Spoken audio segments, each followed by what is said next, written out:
Welcome to this lunch event with Fast Track Malmö, and today we're visited by Beata from Creandum. So super welcome. So great to have you here. So with these lunch events, we just invite VCs that we want to have a chat with and want to ask some questions to, and it's just really laid back, and we welcome all entrepreneurs that we know to come in and take this opportunity to have lunch with a VC and ask their questions that they might have to an investor. So very welcome again. So schedule for today, first of all, we have a little bit of house rules, so all of this will proceed smoothly. Then we're going to do a little bit of presentation of Fast Track Malmö and of Creandum. And then after that, we'll talk about early stage fundraising in post-pandemic times. And then we're open for just free Q&A. So just go ahead with the questions. So we have received some questions that you put in the sign up form. So thanks a lot for that. But you can also put your questions in the chat, and you can put them there whenever you want. And Anya will help out and let me know when there's a question from the audience, so we can ask that to Beata. Amazing. Does that all sound good for everyone? Yes, thumbs up. Perfect. Let's go. So the house rules. Please keep your mic on mute at all times, because then we can run this event more smoothly. Feel free, if you're coming in late, well, then you won't hear that I'm saying this, but it's fine to come in late. If you need to leave early, don't worry. You can come and go as you want. And yeah, let's make it interactive. Use the chat to comment or ask questions, and we'll make sure Beata gets your question or your comment. And also, the event is recorded, so if you want to watch the replay, it will be on YouTube. Anya is uploading it on YouTube, maybe today or on next week. Next week, yeah. So you'll have access to the replay, and you can share with co-founders or friends or whoever you think should see this. Excellent. So all is crystal clear, I hope. And then we'll move on to just very quickly explain more about Fast Track Malmö. So we are an accelerator in Malmö in Sweden. So it's me, it's Anya who is here, who's our communications expert. And then we also have Nino, who is the accelerator co-lead together with me. So we do one program a year for 3 months that goes on from March to May. Startups, they like to join Fast Track Malmö because we offer great advice. We share our European community of VCs, founders, and other experts, where Beata is one of the VCs that come and visit us during the program. And then we also offer a small seed investment. So we invest, we invest 50K, but we also help the founders who join the batch. They come so they can raise a seed round. So that's our sweet spot, our focus area. We help founders that want to raise a seed round, so between 1 to 3 million euros. And at the moment, our applications are not open, but they will open in August or September. We're also planning on doing a boot camp in October, I think it's going to be, focused on diversity founders. So please follow us on LinkedIn, follow us on Twitter, and sign up to our newsletter, because then you can always be the first to know when applications are open, either for the program or for the bootcamp. And also when we do more events like this. So we do these lunch with events every second month. So if you sign up to the newsletter, then you'll always know when it's happening, so you can join us. Cool. Let's move on. That was all from me. So now I would love to hear from Beata, maybe a first little, let me see, I'm going to stop sharing. There we go. Please tell us more about Creandum. Yeah, but very good to be here. I'm so happy to meet all of you guys. And yeah, I'm from Creandum. I think some of you might know us already, but a little bit of background. So Creandum was funded in 2003, so a few years ago now. So we've been around the block for quite some time. Initially, very strong focus on the Nordics. So we did like 10 investments per year in the Nordics, which led us to invest in companies such as Spotify or IZettle or Klarna that came out of Sweden at that point in time. I guess that kind of journey made us a little bit delirious, so we decided to expand our mandate and invest in Europe, and now very much a pan-European firm. So we still do like 10 investments per year, so the bar has been raised somewhat, but we still kind of keep a very tight focus and have kept the funds relatively small in order to kind of focus on the quality investments we see in this region. A little bit of kind of what sets us apart from other European funds perhaps is that we have 3 offices. We have one in Berlin, one in Stockholm, where I'm usually based, and those are very much for meeting companies and the kind of deal flow purpose of the kind of VC experience. And then we have one office in San Francisco. That office is more for kind of portfolio development. So we have one partner there and one entrepreneur in residence, and both of them have taken companies into the US. So it makes a lot of sense to have kind of a local partner there that can help companies when they are kind of breaching out from Europe into the US. We do seed and Series A, like 50-50 of each. Is not by design, more a coincidence. I would say that we have that ratio. Ticket size wise, we've written everything from I think $200K to $10 million or so kind of a wide span. My background, I studied engineering. I went on to work as a chief of staff through the Kinnevik Group to the CEO of Tele2, and then moved on to Vietnam and started a company in Vietnam. And that was kind of my bridge into venture, I guess. So I started an edtech company, by no means like a huge company, but it was a very good learning experience, and the company is still operational and it's doing fairly well now in Corona. I guess all edtech companies have seen that effect. Yeah. And yeah, that's a story about Creandum and myself. Amazing.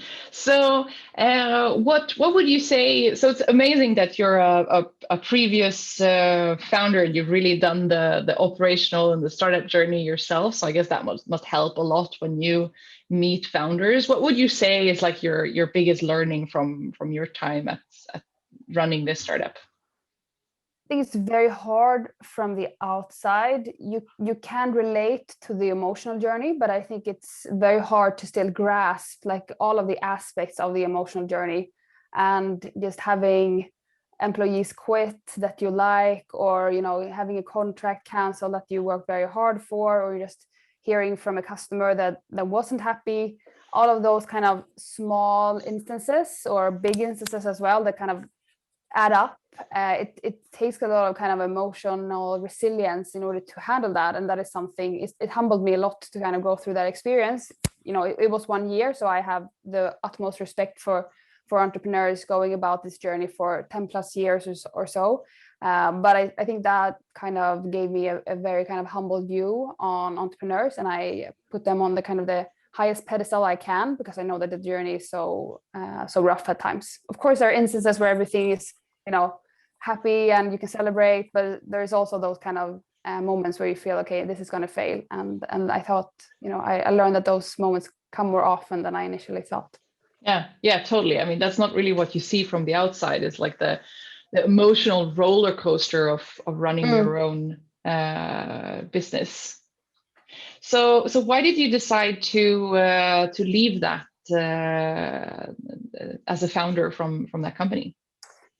Was many different reasons in regards to that company. One of them was that it was in Vietnam, and I am a person that loves cold weather and skiing, so obviously you don't get much of that in Vietnam. And I also kind of missed my family and friends and my dog back in Sweden, so that was one part of it. And then I think the other part was it was 2 Rocket Internet alumni. They're great. They are kind of very successful entrepreneurs, but they went about it more of kind of the Rocket Internet style journey, where you focus on monetization and top line growth, versus me and my co-founder, we want to focus more on kind of the product, how it sits with the user, create customer love. So we had a little bit of disconnect in terms of where we wanted to take the company. I think, their path is successful the way that they go about it, but there has to be some kind of resonance between you and your investors, I guess. And the Rocket Internet model is that we own a very small share of the company versus them owning a much more majority than a typical VC would do. So it's I would kind of say it's always almost more like being an early employee in that sense, like how much you can affect where you take the company, or kind of sometimes even less, I guess, than an early employee in a VC-backed startup. So that was also, so I guess those two elements were the reason why I decided to move back to Sweden. And then I was conflicted. I thought maybe I join an early startup again or start something on my own, or I join a VC. I think those were the three options I had at hand when I came back to Sweden. So how come you decided to start working at Creandum then, or like why did you connect with them? Yeah, that's also kind of a path, but I worked some for Bonnier Ventures. I think some of you might know them. Terrific kind of corporate venture arm out of Bonnier, and I worked some for them and kind of got a little bit of a flavor for what it was to work in VC. And then in my other parallel effort, when I tried to map down, okay, which are the companies that I would want to work for in the startup scene in Sweden, and I realized that all of the companies had one thing in common, and it was that Creandum was an investor. So I realized, okay, these guys at Creandum, they must be doing something right. They must have the fortune to meet a lot of great entrepreneurs. So that's kind of how the story went, and now we're here. Yeah. Awesome. I love that story. That's a good reason to find a VC where you want to work with. Yeah. And that should be the same for founders, right? That finding a VC where they look at the portfolio and all the investments look like, wow, these are companies that I wish I had started, Or be associated with, because that is going to be your extended family. Besides the family you have in your own company, you're going to have kind of the portfolio network to tap into. So if you appreciate and admire those companies, it will be a source of knowledge for you as well. Excellent. All right. Do we have any questions about Creandum or Beata and her experience? I have a question to Beata. Yeah. We never reconnected. Did you receive the Fast Track Malmö sweater I sent you last year? I'm glad you asked, Nino, because I just told Melinda and Anya that I use it all the time. I take it with me when I travel. I was gonna use it today. Actually, I have it upstairs, but then I thought, people are gonna think that I am from Fast Track Malmö. That might be confusing. That would be strange. Yeah, but it's comfy, right? Yeah, it really is, and I have like the oversized version, and I love it. So I think it's great. I use it all the time. You will see me walking around Stockholm with it. Oh, cool! Next time we drink coffee, we'll go out together. I recently I just found out like on Urban Dictionary that it means like friends that make out. So if somebody asks me, so we would just like, I would not wear mine, and let's have fun together. But yeah, Melinda, have you prepared anything else? I was just like, how is I have one question, but I will take it after, because I know Melinda prepared something else first. Yeah, let's move on into the questions we're prepared for today.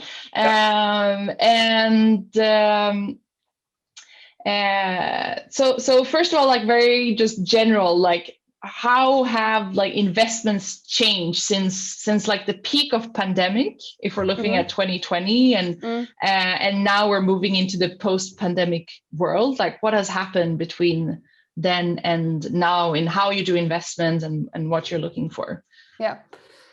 So if we go 1 year back, I guess it is exactly almost a year. I think everyone had this kind of fainting goat syndrome. So everyone told their portfolio companies to just, not go out fundraising and just remain calm, keep the runway very long. So that obviously kind of shut down the complete deal flow that we typically see. So it was very kind of still throughout March and April. Everyone was trying to see, okay, where is this taking us? And the stock market went down, and then a lot of chaos and a lot of ideas kind of flourished. So it was a time to reflect and also kind of connect back with the portfolio companies to see, okay, how have we prepared for this type of situation? And then I guess in summer or so, the floodgates sort of opened when I think the public market, also came back very strong, and we saw kind of a lot of tech stocks going up. And I think investors of all kinds, either had gotten a lot more money, of all,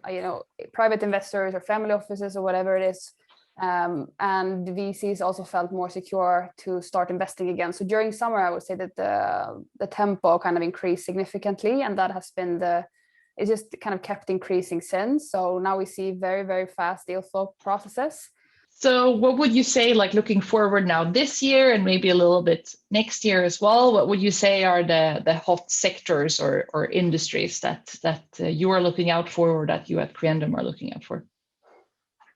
It's plenty of hot sectors. I think one of the hot sectors that is always kind of reinventing itself is payments. So we've seen a lot of kind of investment into the payment space, and I think that's going to still remain, but that's always an area that continues to kind of spur new investments. But especially now when everyone is spending time online and e-commerce has, significantly taken off, that is something we see a lot of momentum around. And then what other areas? I guess the future of work space has cooled down a little bit. It was so hot in the beginning of the pandemic, and then a few big investments were made, which kind of halted the appetite a little bit for the scene. Another thing that I'm personally interested in is data privacy and data security. So I think, with all of us spending more time online, we're leaving kind of footprints everywhere, and with GDPR and other legislations coming into effect, I think that is a space that I find very interesting. So I'm spending time in that space, but it kind of changes so fast, so it's hard to pinpoint one. But I would say we will still see investments within the kind of passion economy, creator economy, and future of workspace happening throughout this year as well. Cool. And what would you say, like within future of work? So here's a question from Ashkan, actually, who's a part of Fast Track Malmö. He's co-founder of Astrid, and he wonders, like, what is there anything that you feel is missing in the future of work solutions in like this space today? Like what startups would you like to see come and fill what types of gaps?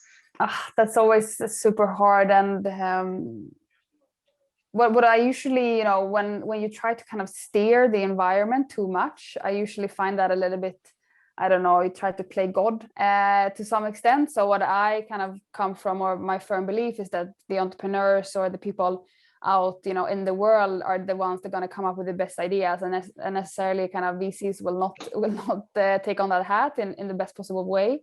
I guess something I'm interested about kind of around is we now have so many workplace apps. We have Slack, we have Zoom, we have Notion, we have, Craft, we have a lot of different tools. I think, I don't know how many tools you work within, but I usually work like within 10 or 15 different tools per day.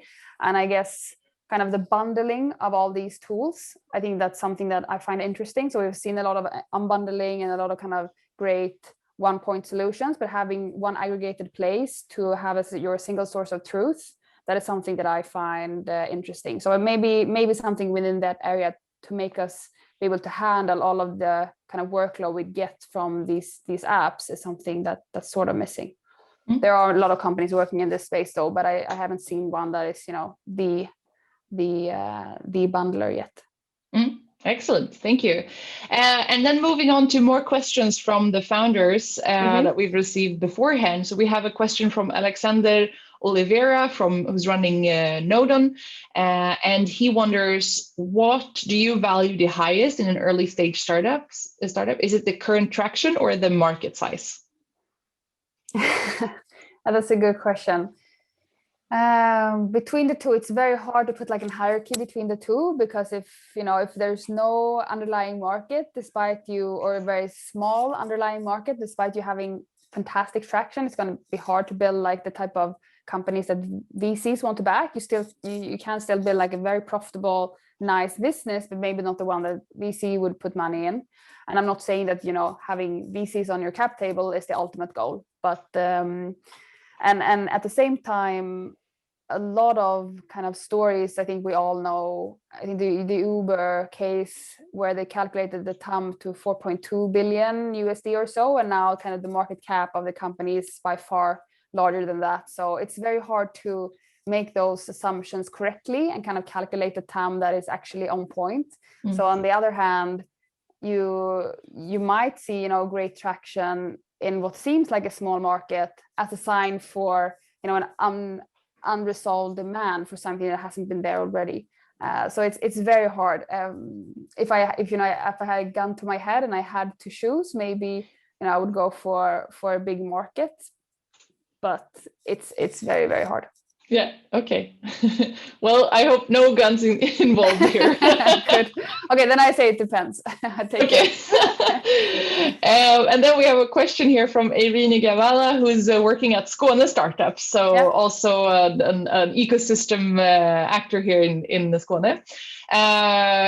She says that he, or I think it's a she, I don't know if it's, maybe it might be a he, this person anyway, often hear the phrase that an entrepreneur has to do their homework before pitching to an investor. And from your experience, what does this really mean? Like, which metrics do the investor expect to see in the pitch deck, or is something else that they should do as their homework? When I think of that phrase, and I guess you can interpret it in many different ways, when I think of that phrase, I think of two things. So one is either you do your homework to understand which type of investor you are speaking to, the type of companies they typically invest in, what they look for in a company. A lot of VCs put that out in blog posts and are quite open about the things that matters to them. And then you can tailor your pitch towards that investor to highlight the things that you find the most important. So if you're going after, if you're an impact company and pitching to an impact accelerator, you of course want to highlight the impact aspect, versus if you are pitching to a more generalist fund, then you might want to, you know, put something else on the front of your pitch. The other thing, I guess, people can mean is that, you know, you should do your homework about the industry. That is what I think, or when I say that phrase, if I've ever said it, I think I would refrain to or refer to how much you know about the industry. So we typically want to see a team that has some sort of competitive advantage within the industry. You want to see that they know their competitors very well, maybe, you know, benchmark them against where they're at this point. If there's any kind of pros and cons in their business models that they want to highlight. So anything around what sits in your ecosystem would be kind of a part of that homework, I guess. Excellent. Anja, do we have any questions from the audience regarding like what do investors look for? Oh yes, we do. So Eric from Saga Sleep wondering, for example, in the seed pitch deck, which slide is most important for you? And also, yeah, and then I have another one. I think the team slide is the most important, and also the ones that sometimes I see being neglected the most. You focus a lot on the kind of problem and the market and the solution, and that is all fine. But in a seed bet, the team is the single most important thing. So really put effort into this team and explain, as I said before, the competitive advantage that goes with the team, not only kind of putting logos on there, but explaining, okay, what did I do at Google that makes me perfect for this company? What did I do at whichever company you want to say that made me, you know, go into this industry? So I think that is something I've seen at many times, like a team slide where you just see pictures of people and then some logos. I would want kind of, if it's only a deck and I can't get the nuances or the kind of voiceover, I would love to have more flavor as to why this team will win this market. Yeah, so just like a follow up on that, like you do like how many investments a year? Was it 10 or 10? And how many pitch decks do you see every year? 1,000 maybe or something? How many do we see as a team or as an individual? As a team, as a team. 5,000 or so. Like 5,000 exactly. We see, I can't even, because it depends a little bit also on kind of which role you have, but I would say 5,000 to 10,000 pitch decks. Yeah, so that makes like every slide in that pitch deck very competitive, right? And so it's super. So when, like, do you have any pattern, like, on who you take to the next meeting? What's the, like, most common thing that you, wow, is it a team, or like in the early stage, let's say seed stage and not like Series A? Yeah, for the seed stage, I would definitely say the team, which is why I think that slide is so important, and not so much because after a while in VC, you get a little bit better in understanding kind of the problem and the solution aspect quite fast. You understand kind of the business model if it's not something completely crazy, but the team is something new each time. So I would love to see kind of more flavors around the team. And then also, this is going to be a silly thing, but optics is very important. Like, is it a good looking slide deck? I think, that is something that people, I agree. I think it's silly. It's the content that should make the difference. But as we see so many, when you get those that really kind of captures your intention or kind of attention in terms of how it looks, it makes a lot of difference. Finally, someone that agrees with me as well, because I always look at that, because like it tells me so much. Like this team can build a product. Yeah, they know what good looks like. Yeah, I just read in like marketing. I just read in so many things into that. But okay, now I'm taking over this whole thing. Anya, do we have any more questions on this subject from the chat? Yes, I think I have an interesting one as well from Eric. Is there any pitch that you rejected and then regretted, and then why? Wow, all the time. The biggest nightmare for VC. Tell us about it. Yeah. No, that happens all the time, and even more so the more years or months you spend within VC, because in month one as a VC you reject some, and then 1 year later the company is at a completely different place, and then they raise, and you're like, wow, why didn't I see this? So that is the kind of horror of being a VC, but also a very kind of, as I said before, kind of an humbling aspect, as you understand that there are much more kind of intelligent people than yourself, realizing that this is a bet that you should have gone after. So I don't know, it happens once, twice a week perhaps, that I see companies that I've rejected that are now getting funding, and that is also why I hope we are we are as nice as we can when we reject companies. So if we come knocking at their door, we are at least allowed a glimpse of where the company is at that point in time. So it happens all the time. Cool. Yes.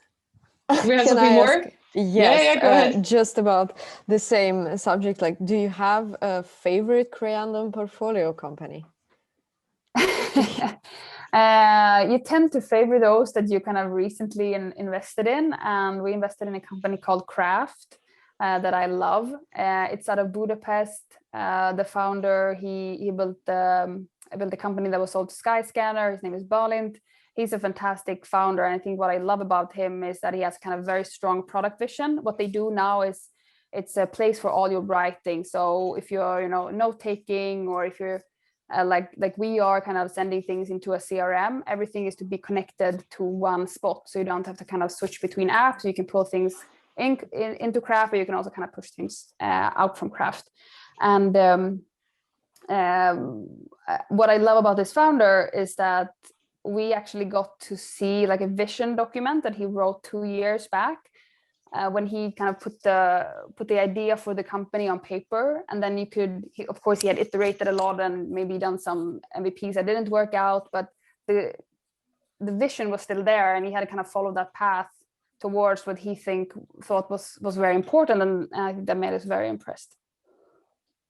Cool. That sounds really nice. Anya, do we have something else? Yes, we do. From Ramsey here. How do you suggest approaching an investor which you don't necessarily have direct contact with? Yeah, there's two schools here, I think, and I prefer one of them, but I think the other one is okay as well. So I guess most VCs would say that you should try to get a warm intro. So you try to find someone on LinkedIn, or maybe someone in your network that can introduce you to the company.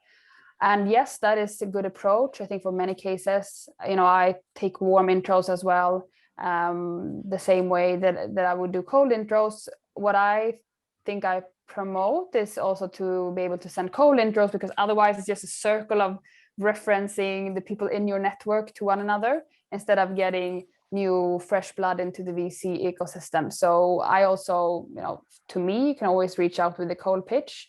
I sometimes, I get a lot of cold pitch, so I'm sometimes slow in getting back, but I always get back to everyone. So I think that is also a path. And I think that it's getting more and more accepted to go through that path. So I actually saw 2 companies that went through my cold inbox that there wasn't a fit for Creandum, but they eventually ended up getting investment from good funds. So I expect that they also reached out cold to them. So I think it's getting more acceptance as a way of contacting investors. So what would you say is a good cold intro? Like, what is your favorite cold intros that you get? They should be short. Like sometimes I get like a novel of text, which the famous wall of text, as I call it. Consume. I think it's like it shouldn't be more like 200 and 250 words or so. It should definitely include some type of material. So sometimes I see these kind of mystery reach outs, like, we're gonna start a company that's going to be $1 billion company from now. Do you want to take a meeting? And it's very hard to assess whether or not I should take a meeting with the company. Of course, the proposition might be true, but I can't really make an educated guess. So always send, and that's not like a teaser, but a full deck of 10 to 12 slides, so I can easily kind of create an opinion about the company quite fast. And then just keeping a nice tone, knowing who you're emailing. I see it more often than not that you just kind of copy paste, but I think just adding 1 or 2 rows in the beginning, so it's clear that, okay, I reached out to this VC and it's not like a bunch of VCs getting the same email, even though it might be the case. I think that's always useful. Excellent, great. And then we have some questions here of your experience in emerging markets and in Vietnam. So it's Mitch DeLeon from Cyberworld Adventure who asks, Beata, having lived in the world in emerging markets like Vietnam, what are the elements for success for Nordic companies to create effective distributed work teams offshore and at the same time enabling jump market opportunities in the future? What is your sense of the emerging markets in general? Wow, that was a lot of questions in one question. Yeah. So I think the first question was around how you kind of create a good remote team experience, also including kind of offshoring. I think for most of our companies, we try to advise them to have development in-house, so you don't outsource to a consultancy firm. But we do have companies that work completely distributed, and for those companies what is important is that it's kind of distributed first, so you don't end up with 3 people in a room in one location and then 10 people in a room in another location that they're doing a video meeting, because that is not a kind of good experience. You just need that kind of, okay, everyone is remote, all the founders are remote, that is how we run this company. What becomes very important in those companies as well is kind of documenting all of the information. So I know that they, for example, record Zoom videos to a larger extent, or might use Loom or other tools where you can kind of async communicate over different time zones. So that becomes very important as well. And the last question was what I think about emerging markets. So what was the... Yeah, what is your sense of emerging markets in general? And I guess this connects with the next question that he has as well. And like, is Creandum interested in investing in Nordic companies with aspirations for growth in Southeast Asia or other emerging markets?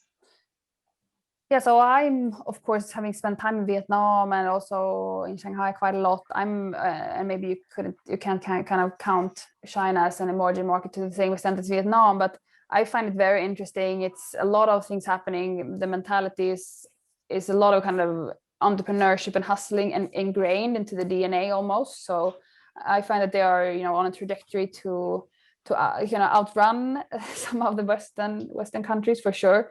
So I think a lot of things are going to happen in those markets in a very, very short period of time, definitely. And yes, we would look at companies that are in the Nordics but that are looking to have operations or maybe sell into Asia. Excellent. And then we have a general question here, more of like the VC market from Shosh Shetty, who's at First Monday VC. I looked him up. It seems to be an angel network. He seems to be running an angel network. And he says, given the abundance of capital, how do you see VCs evolving over the next decade? Yeah, I'm assuming he's partly referring to the whole kind of the buzz around Target Global and how they go after investments, but there's a lot of presumptions in there. Like, is it so that there will be an abundance of capital 10 years from now? I'm not sure. Like, had you asked me 1 year ago, I would probably say we will see kind of valuations going down. It's going to be much harder to get funding, both as a newly emerging fund, but also as a startup, which obviously hasn't happened. It seems like a lot of funds are popping up. What I think it's important for you as an entrepreneur is to select a fund that has a very strong LP base, and the LPs, they are the ones that invest in us. So if you're kind of investing, if their investment horizon is long, like endowments or pension funds, they know that things will go up and down, and they will not pull back the commitment that they have made towards the fund. And you as an entrepreneur is therefore protected versus funds. If a crash happens eventually,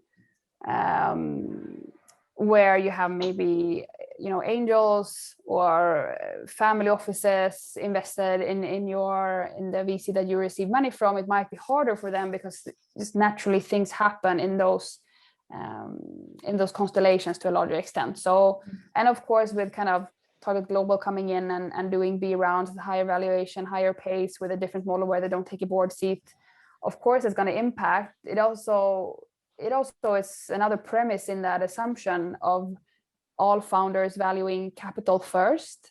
I think there's an element, or I hope there's an element of a relationship as well, that you're bringing someone on board, not only for the capital, but also because you think that they become a great sparring partner, maybe someone to reflect with or cry out, a shoulder to cry on if things are going badly, or someone to celebrate with. So I do think there's a lot of kind of focus on the capital element at this point. And I think by the end of the day, we're still humans, and relationships will definitely matter.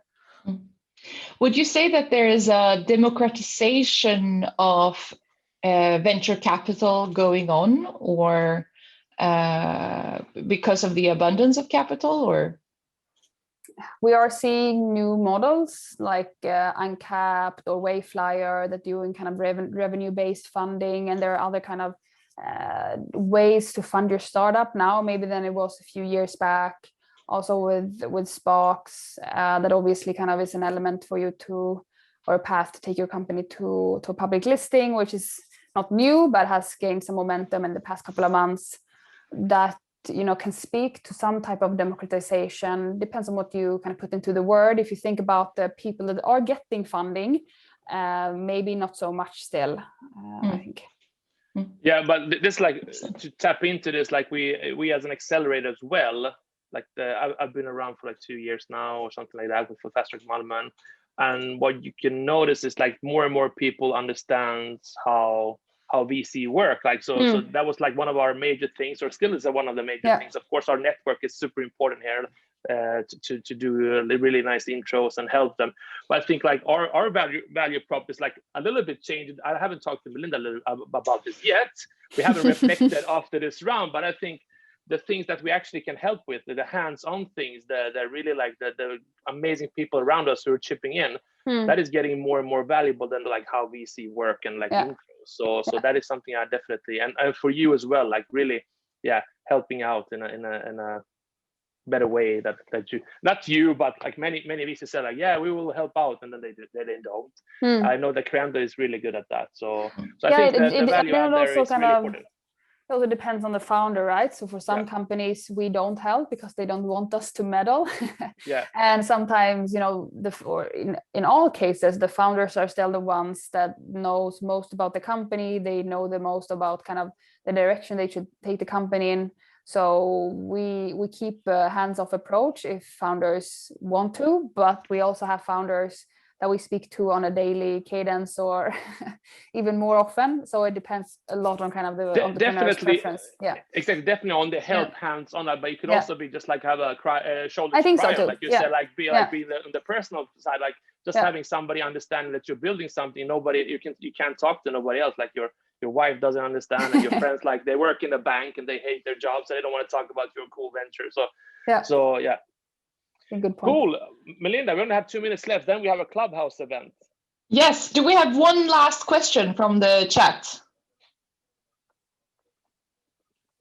We have so many. Yeah, we have so many, but I will take that one. What traction metrics do you evaluate for B2C versus B2B?